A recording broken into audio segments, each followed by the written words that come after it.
Welcome back to another video on design of experiments and analysis of variance. The main problems we need to address through proper design of experiments are bias and variance. Bias is when the results of an experiment are systematically pushed in one direction, usually because something in the way we designed or conducted the experiment is influencing the outcome. To eliminate bias, we can include a control group for comparison. Use randomization to assign treatments, so we're not picking who gets what based on assumptions, and sometimes apply blinding, where participants and even experimenters don't know which treatment is being used, so their expectations don't affect the results. Variance, or sampling error, is the natural variability in data that can make results unclear or less reliable. To reduce this variability, we use replication, running the experiment multiple times so we get a more accurate average. Balanced designs, making sure each treatment has the same number of observations so no group is over or underrepresented, and blocking, where we group similar experimental units together, like using the same machine or operator within a group, to reduce noise from known sources of variation. All of these techniques work together to help us design better, fairer, and more informative experiments, which leads to more confident engineering decisions. An experiment is essentially a structured test or a series of tests designed to investigate how different conditions affect outcomes.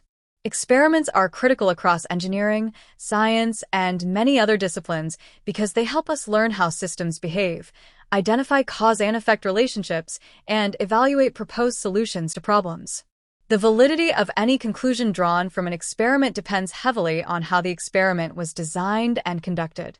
If the design is poor, then the results may be misleading or unreliable. Good experimental design is key to extracting meaningful, unbiased, and reproducible insights. That's why the design process is often as important as the experiment itself. A factorial experiment is a design in which all possible combinations of factor levels are tested. In other words, instead of varying one factor at a time, factorial experiments investigate multiple factors simultaneously. This approach allows researchers to study not just individual factor effects but also interactions between factors, leading to a deeper understanding of the system. A main effect refers to the direct impact of a single factor on the response variable, independent of other factors. For example, if you're testing the effect of temperature and pressure on machine performance, the main effect of temperature is the overall change in performance as temperature changes, regardless of the pressure level. Identifying main effects is a core goal in experimental analysis because they highlight which inputs most significantly influence outcomes. As discussed, a factorial experiment tests multiple factors simultaneously by including all possible combinations of their levels.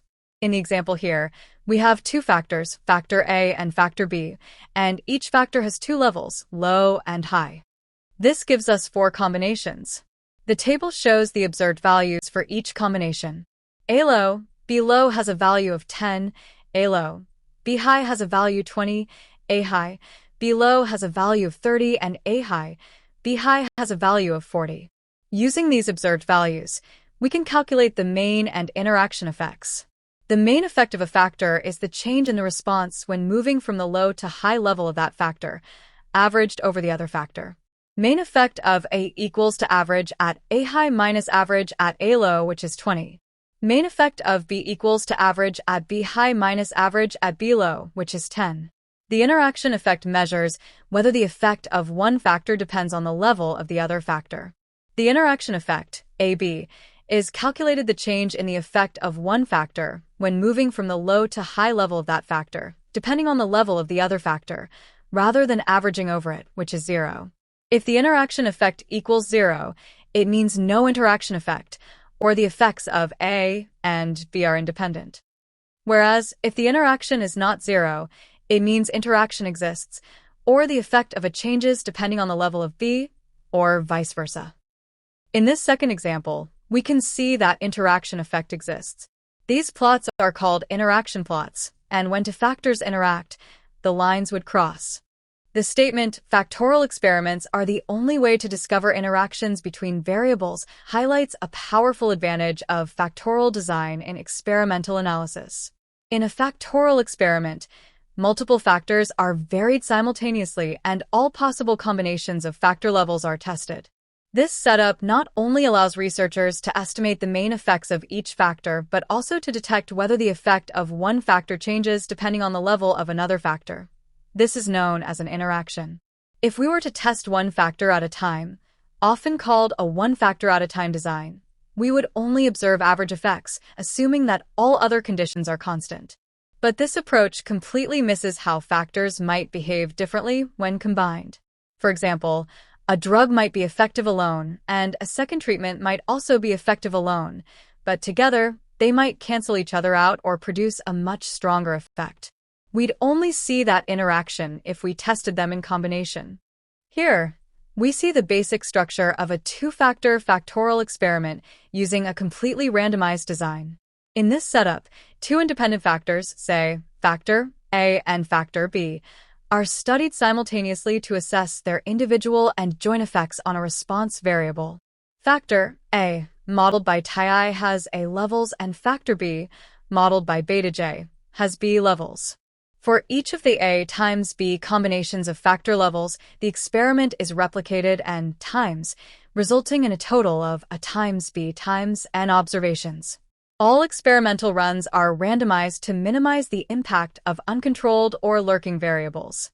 The response variable, represented as yjk, is modeled as a sum of several components: the overall mean mu, the main effective factor, A, Ti, the main effective factor, B, beta J, and the interaction effect, Ti beta ij, between factor A and factor B. This interaction term captures whether the effect of one factor changes depending on the level of the other factor, a key insight that can only be obtained through factorial experiments. Finally, the model includes an error term, epsilon ijk, that accounts for random variability not explained by the model. One of the most important features of this model is its ability to separate out and test each of these effects independently. For example, we can test whether factor A has a statistically significant impact on the outcome, whether factor B does, and whether there is a significant interaction between the two. The interaction effect is particularly important because it reveals whether the combined influence of A and B is more than just the sum of their individual effects. This can have meaningful implications in practice. For instance, in engineering, a material's strength may depend not just on temperature or pressure independently, but on their specific combination. Overall, this model provides a comprehensive framework for analyzing how multiple factors influence a response variable. By accounting for main effects, interactions, and random error, it supports rigorous and interpretable conclusions that are essential in science and engineering experimentation. In a two-factor factorial experiment, we aim to understand how two different factors affect an outcome or response. To do this, we test three key hypotheses. First, we check for a main effective factor, which means we're testing whether changing the levels of factor, averaged over all levels of B, significantly affects the response. If the null hypothesis is true, then all levels of factor produce similar results. If it's false, at least one level of has a different effect. Similarly, the main effective factor B tests whether changes in factor B significantly influence the response, averaged across levels of factor. The third hypothesis, often the most important in factorial designs, tests for interaction between factors A and B. An interaction exists if the effect of one factor depends on the level of the other. In other words, the combined influence of A and B is not simply additive. If the interaction is significant, it implies that the effect of one factor cannot be fully understood without considering the level of the other. Identifying this is critical in real-world systems where multiple variables may work together in complex ways. Only factorial experiments allow us to detect such interactions explicitly.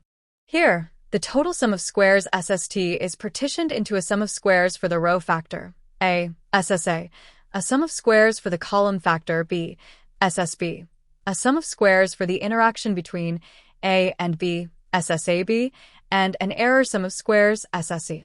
Dividing each sum of squares with its corresponding degree of freedom would give us their corresponding mean squares. Finally, by dividing MSA, MSB, and MSAB with MSE, we can calculate their corresponding f-test statistics. The f-values would help us to make conclusion for each main and interaction effect either by using rejection regions or comparing their p-values to alpha. Here, we can see how the total variation in a two-factor ANOVA is broken down into individual components. Specifically, the total sum of squares, which measures how much variability exists in our data, is divided into four distinct parts. The sum of squares due to factor A, SSA, which measures how much variation is explained by the different levels of factor A. The sum of squares due to factor B, SSB, which captures the variation from different levels of factor B. The sum of squares due to the interaction between A and B, SSAB, showing whether the effect of one factor depends on the level of the other. The residual or error sum of squares, SSE, representing the unexplained variation, or random noise or individual variation within each cell. The degrees of freedom for each component follow logically from how the design is set up. For example, with A levels for factor A, B levels for factor B, and N replicates per cell, the total degrees of freedom are A times B times and minus 1. These are divided among the four components based on the number of levels in A and B and the number of replicates. The mean squares, MSA, MSB, MSAB, and MSE, are obtained by dividing each sum of squares by its corresponding degrees of freedom. These mean squares are then used in f-tests to determine whether the effects of main factors A and B or the interaction effect are statistically significant. The final row summarizes this partitioning. The total sum of squares equals the sum of SSA, SSB, SSAB, and SSE. This structure is the foundation of how two-way ANOVA quantifies and tests for effects in factorial experiments. Let's go over an example together. Aircraft primer paints are applied to aluminum surfaces by two methods, dipping and spraying. The purpose of using the primer is to improve paint adhesion, and some parts can be primed using either application method. The process engineering group responsible for this operation is interested in learning whether three different primers differ in their adhesion properties. A factorial experiment was performed to investigate the effect of paint primer type and application method on paint adhesion.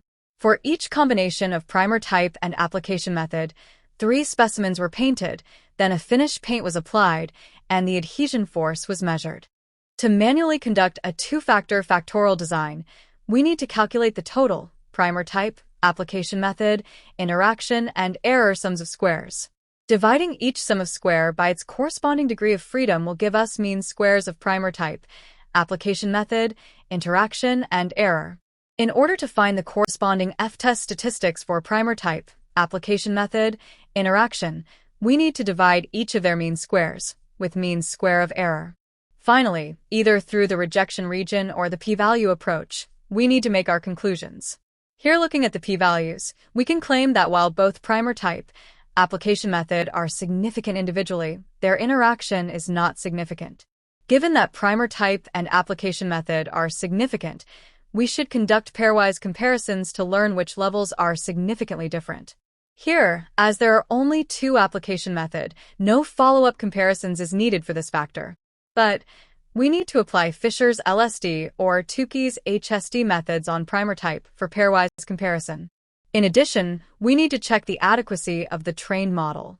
Alternatively, we can use Python to conduct a two-factor factorial ANOVA. Based on the p-values in the ANOVA table, we can conclude that both primer type and application method have significant individual effects on the outcome. However, their interaction is not statistically significant. This suggests that the effect of one factor does not depend on the level of the other.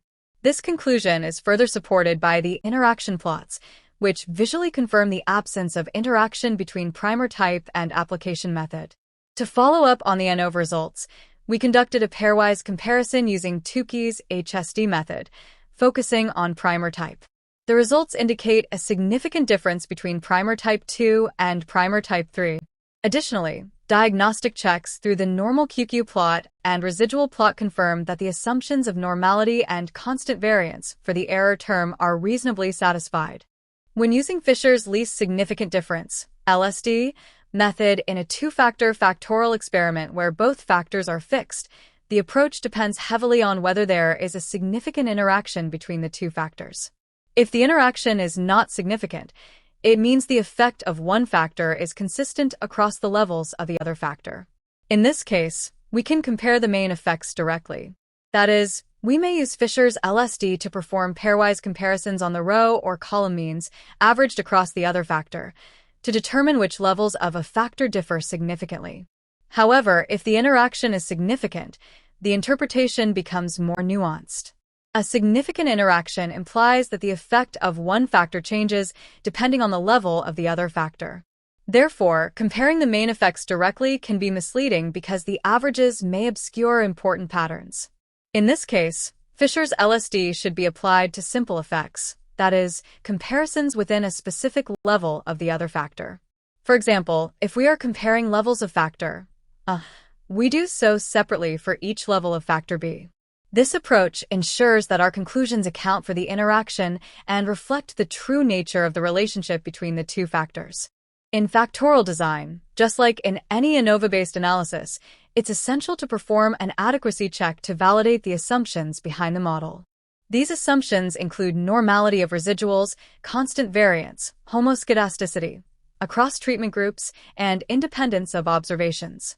To assess normality, a QQ plot, quantile plot, of the residuals is typically used. In this plot, if the points fall approximately along a straight diagonal line, it suggests that the residuals follow a normal distribution, which supports the validity of p-values and confidence intervals from the ANOVA. To evaluate constant variance, a residual plot, residuals versus fitted values, is often used. In this plot, we look for any systematic patterns such as a funnel shape or clustering which would indicate heteroscedasticity, that is, unequal variance across groups. A well-behaved residual plot should show a random scatter of points with no clear trend or shape. In factorial experiments, checking these plots becomes even more important because multiple factors and their interactions are considered simultaneously. If the assumptions do not hold, the ANOVA results may be misleading and transformations or alternative methods may be needed. In some two-factor factorial experiments, especially when resources are limited, there may be only one observation per treatment combination, meaning each cell in the design matrix has a single value. In this case, there are exactly as many observations as there are parameters to estimate, including main effects and interactions, leaving no degrees of freedom for error. This makes it impossible to directly estimate the variability needed to test the significance of main effects or interaction effects using standard ANOVA procedures. To proceed with the analysis in such cases, one common approach is to assume that the interaction effect is negligible. Under this assumption, the variability attributed to the interaction term is pooled with the residuals and used as an estimate of experimental error. This allows the analyst to test the main effects using what is effectively a randomized block design structure. However, this no-interaction assumption is risky, because if interaction is truly present, it will be incorrectly treated as noise, potentially leading to misleading conclusions. Therefore, it is critical that the experimenter visually inspect the data, such as with interaction plots or residual plots, for any evidence of interaction before making this assumption. If interaction is suspected, the analysis should be treated with caution, and follow-up experiments with replication should be considered. In factorial experiments involving more than two factors, the complexity of the experimental design increases significantly. For example, if we have three factors, say, factor A with A levels, factor B with B levels, and factor C with C levels, the total number of treatment combinations is A times B times C.